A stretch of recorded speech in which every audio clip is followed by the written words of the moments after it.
begin with a sleeping Japanese soldier named Katakawa. The entire film is meant to feel like a dream.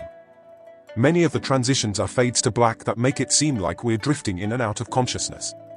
So it's fitting that Katakawa enters the war-torn reality by exiting a dream. The very first thing he lays eyes on is the sun, the symbol of the Japanese Empire. The battle to take the city is exhilarating.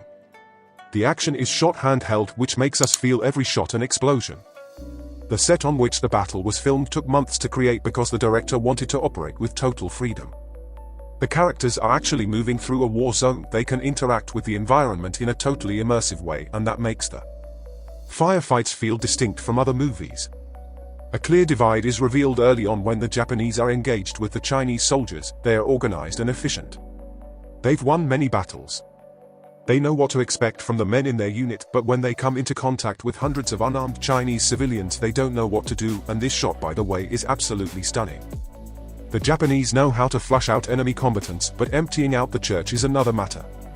It's chaotic and messy. People die that don't need to because the invaders treat every sound and movement like it could be the enemy executing an ambush, but contrary to expectations, Katakawa's response to the first civilian killing is not stone-faced and empty. He feels the impact of the deaths and can't stop staring at the bodies. Chuan said that many Chinese viewers were not pleased by Katakawa's sympathetic portrayal in the story, which is set up in this early scene. The end of the battle shows us the bravery of the Chinese soldiers who decided not to wave the white flag, and it's a community resistance even though the children have ammo belts draped around their necks.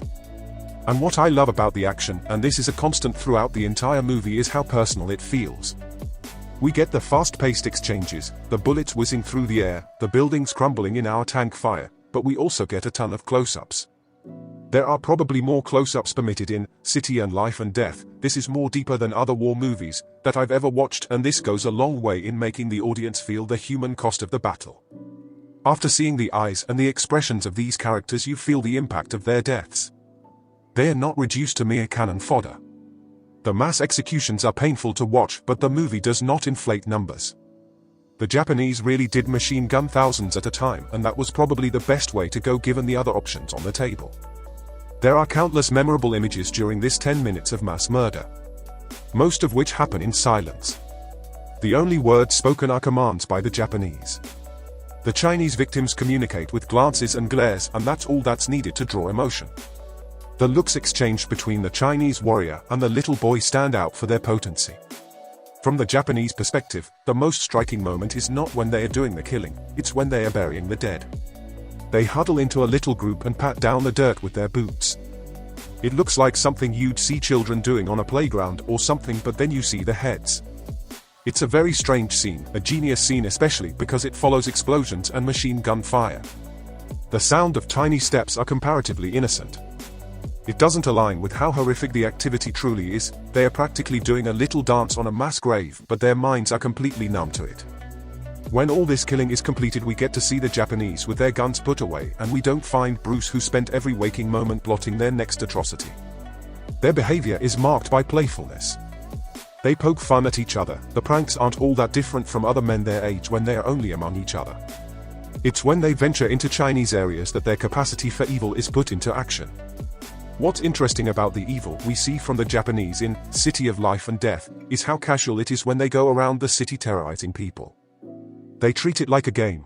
They don't bask in the evil of it. They are not like Emperor Palpatine getting high on hatred and anger.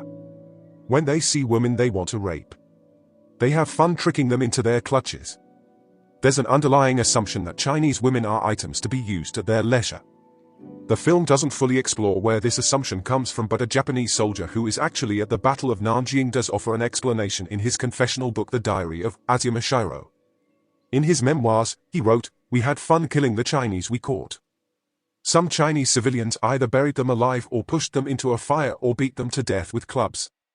When they were half dead, we pushed them into ditches and burned them, torturing them to death. Everyone gets his entertainment this way. It's like killing dogs and cats.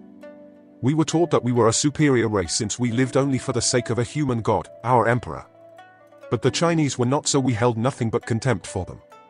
In many iconic war films, we are constantly presented with the theme of man battling his primordial instincts, and no movie explores it better than Apocalypse Now.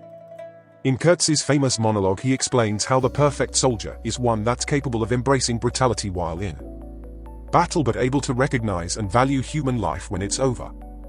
That is not an easy balance to strike. Obviously it may not even be fully possible, but that's the ideal Kurtz imagined. So keeping the capacity to empathize is difficult enough after watching your friends be ripped to pieces in battle. When you add on top of that a culture and upbringing that offers no moral rationale for having empathy for the defeated population that then crossed above the volcano crumbles, the Japanese were not the only army to be influenced by this deadly combination in the 20th century. Another representative actually plays a part in the film. There's a Nazi ambassador in King When It Falls, and he's actually a force for good in the story. It's probably the only movie you'll ever see where the Nazi is a compassionate presence. But in only a few years his party will be replicating the cruelty, the point being no nation is ever safe from being possessed by this dynamic.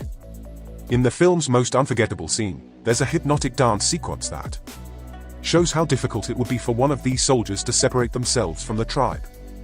The routine itself is extremely captivating because it goes to the beat of these massive drums, but the hand movements have a lightness to them.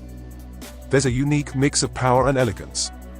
These men are part of a proud country and an empire. They've been unified since birth by the idea that their empire stands above the rest of the world.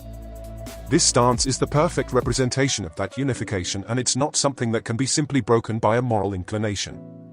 There is one Japanese soldier that feels a deep urge to be different. He even treats a Japanese prostitute sent to his regiment as a human being which she doesn't understand. His attempts to distance himself from the needless violence are unsuccessful, but there is no peaceful way to step out of the dance. The environmental pressures go to war with his conscience, and neither side can gain the advantage, so the collision ends in suicide. Katakawa's final words are, "It's harder to live than to die." The Japanese side of the film is fascinating and shows the casual spirit of the atrocities very effectively, but it's the behavior of the Chinese citizens being persecuted that elevates City of Life and Death to greatness. The people all understand that a walk across the street can end in their torture and death, so they do what they can to avoid being picked out. The women cut their hair, and some of the men try to cut deals with the Japanese. One man who attempts to bargain is Mr. Tang, a family man who works for the Nazi ambassador and becomes a target of fraudulent safety assurances. Those who try to avoid Japanese brutality quickly finds out that they are playing a losing game. The paper of friendship given to Mr. Tang is ignored, and they murdered one of his children, and the women are eventually herded into a church so that 100 can be picked out as designated sex slaves.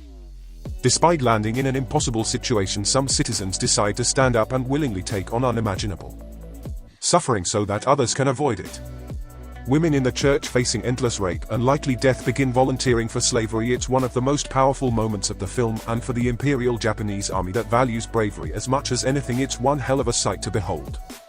Mr. Tang displays similar bravery when the Nazi ambassador is called home and the Japanese allow him to take 2 of his workers along. Mr. Tang has the option to escape the massacre with his wife, but instead decides to sacrifice his life so one of the other assistants can be set free.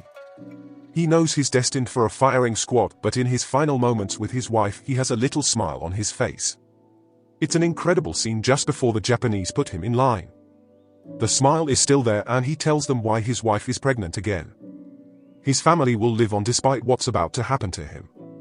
The firing squad sequence concludes with this amazing shot. Mr. Tang is dead, but the man who puts him to death is left empty and confused. It would be impossible to judge the women who didn't raise their hands. It would be impossible to judge Mr. Tang if he decided to leave with his wife. In fact, I think it'd be immoral to do so in both cases, but choosing to sacrifice yourself in that way is the height of heroism. It might even be the height of human experience.